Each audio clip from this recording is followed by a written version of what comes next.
Romeo and Juliet is not a story about adults blocking young love. It is a story about a society that leaves the young dangerously exposed. Yes, people soften the play into romance, but Shakespeare is harsher than that. Youth is vulnerable here because it is intense, inexperienced, trapped by other people's rules, and badly protected. So the point is not just that Romeo and Juliet are young, it is that being young in this world is a tactical disaster. Exactly. Their feelings are strong, their judgment is untested, and the city around them is already loaded with violence, pride, and family pressure. Start with the first part. When people say youth, they usually mean innocence. But that is too soft, isn't it? Much too soft.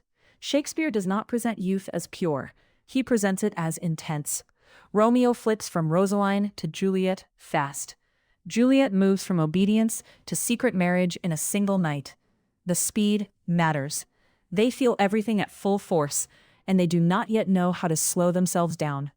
And the play keeps punishing speed. The balcony scene feels tender, but structurally, it is also reckless. Two teenagers meet, swear permanence, and lock themselves into choices they cannot safely manage. Right. Their love is real, but reality is not enough. Intensity without experience makes them easy to corner. They are sincere, but sincerity does not protect them from consequences. Then there is the world around them, and that world is not neutral. Verona is hostile before the romance even starts. That is crucial. The opening is not moonlight, it is a street brawl. Servants bite thumbs, men reach for swords, and the prince has to threaten death just to stop the feud. Violence is not background color, it is the operating system of the city. Which means Romeo and Juliet are not growing up in private. They are growing up inside a public conflict that turns every choice into risk. Yes, and that conflict narrows their options. Juliet cannot openly choose Romeo because her family identity is already political. Romeo cannot remain detached because male honor in Verona keeps dragging him back into the feud, whether he wants it or not. You see that brutally in the Tybalt and Mercutio sequence. Romeo tries to refuse the fight, and the refusal does not calm anything down. It makes him look weak. Mercutio steps in, gets killed, and then Romeo snaps and kills Tybalt. That is a perfect example of youth under pressure. One emotional blow, one public humiliation, one dead friend, and the situation turns irreversible. So, when people treat the tragedy as private bad luck, they miss the machinery. This society trains young men to answer insult with blood.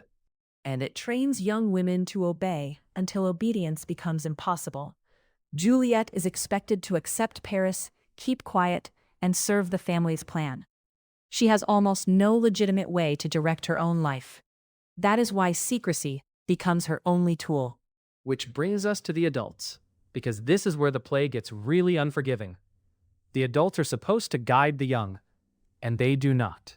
They fail at nearly every level. Capulet swings from indulgent father to household tyrant. At first he says Juliet is too young to marry. Then, after Tybalt's death, he abruptly orders the marriage to Paris and explodes when she resists. His authority is not steady, it is volatile. Lady Capulet is barely a protector at all. She is distant, formal, and more concerned with status than with understanding her daughter. And the nurse, who does have Juliet's trust, collapses when the pressure rises. She helps the secret marriage, then tells Juliet to marry Paris anyway. That is not guidance. That is surrender disguised as practicality. What about Friar Lawrence?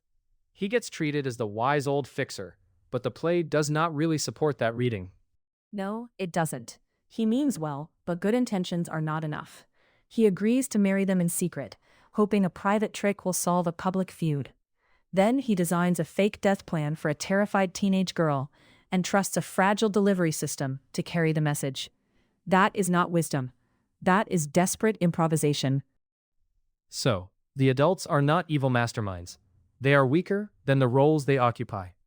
Exactly. That is why the young are exposed rather than guided. The structures that should protect them are hollow. Parents use power badly. The church uses secrecy. The prince can punish after violence, but he cannot build peace before it. Everyone reacts. No one governs the world well. And once you see that, the ending changes. The deaths are not just the price of passionate love. They are the final proof that the city has failed its own children. Yes, Romeo buys poison because banishment has cut him off from truth. Juliet wakes in a tomb because the adults around her have left her with a staged death as her best option. These are not protected young people making one silly mistake. These are isolated young people making extreme choices inside a broken system. Which makes the final reconciliation almost ugly. The families stop when their heirs are dead. Peace arrives late and costs exactly the people it should have protected. That is Shakespeare's hard point. This society does not merely restrict youth, it consumes it. The feud, the codes of honor, the unstable parenting, the failed religious council, all of it creates a world where the young carry adult consequences without adult power. So if someone says Romeo and Juliet is just about impulsive teenagers, that reading is too cheap. Much too cheap. Shakespeare shows that youth is vulnerable not because the young are foolish in some abstract way, but because they are intense before they are seasoned, dependent before they are secure, and trapped in a society too violent and too incompetent to keep them safe. That is why the play still lands, not because young love is pretty, but because this world makes youth pay for failures it did not create.